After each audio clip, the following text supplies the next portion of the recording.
ನಮಗೇನು ಸಂಬಂಧ ಇದೆ? ನಮ್ಮ ಪಕ್ಷಕ್ಕೂ ಯತ್ನಾಳವ್ರಿಗೇನು ಸಂಬಂಧ ಇಲ್ಲ.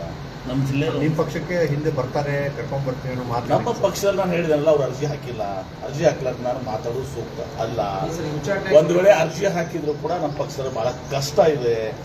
ಯಾಕಂದ್ರೆ ಅವರು ಒಂದು ಸಮುದಾಯವನ್ನ, ಒಂದು ಧರ್ಮದ ಜನರನ್ನ ಬೇಕಾಬಿಟ್ಟಿ ಒಂದು ದಿವಸ ಅಪಮಾನ ಮಾಡಿದ್ದಾರೆ, ಅಸಹ್ಯ ಮಾಡಿದ್ದಾರೆ, ಕೀಳಾಗಿ ಮಾತಾಡಿದ್ದಾರೆ. ಹೀಗಾಗಿ ನಮ್ಮ ಪಕ್ಷದಲ್ಲಿ ಅವರು ಅರ್ಜಿ ಹಾಕಿಲ್ಲ. ಹಾಕಿದ್ರು ಕೂಡ ಬಹಳ ಕಷ್ಟ ಇದೆ. ತಗೊಳ್ಳಿ ಸರ್, ಅದು ಹೈಕಮಾಂಡ್ ಕೆಪಿಸಿಸಿ, ಅದಾಗಿನೂ ಕೂಡ ಕೆಪಿಸಿಸಿ ಅಧ್ಯಕ್ಷರು, ಮುಖ್ಯಮಂತ್ರಿಗಳು, ಕಾಂಗ್ರೆಸ್ ಹೈಕಮಾಂಡ್ ನಿರ್ಧಾರ ಮಾಡಬೇಕಾಗ್ತದೆ. ಆದ್ರೆ ಈಗ ಅಪ್ರಸ್ತುತ, ಯಾಕಂದ್ರೆ ಅವ್ರು ಅರ್ಜಿನೇ ಹಾಕಿಲ್ಲ. ನಾವಾಗೆ ಅವರು ಬರ್ತಾರ ಹೋಗ್ತಾರ ಅನ್ನೋದು ಸರಿಯಾದದ್ದಲ್ಲ. ಪಾಲಿಕೆ ಸದಸ್ಯರು ರಿವೋಕ್ ಆಗುತ್ತೆ ಅಂತ ಯಾರು ಹೇಳಿದ್ರು? ಅಲ್ಲ, ಅವರು ಒಂದು ಆಶಾವಾದ ವ್ಯಕ್ತಪಡಿಸ್ತಾರೆ.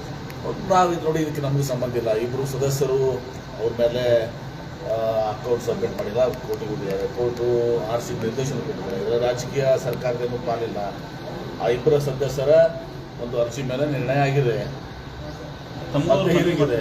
ನನಗೂ ಬಂದು ಮನವಿ ಮಾಡಿದ್ದಾರೆ. ನಾವು ಸಹಾನುಭೂತಿಯಿಂದ ಕೇಳಿದ್ದೀವಿ. ಅಲ್ಲ, ಅಸಂತೃಪ್ತರಾಗಿದ್ದಾರೆ ಸರ್, ಅದಕ್ಕೇನಾದ್ರೂ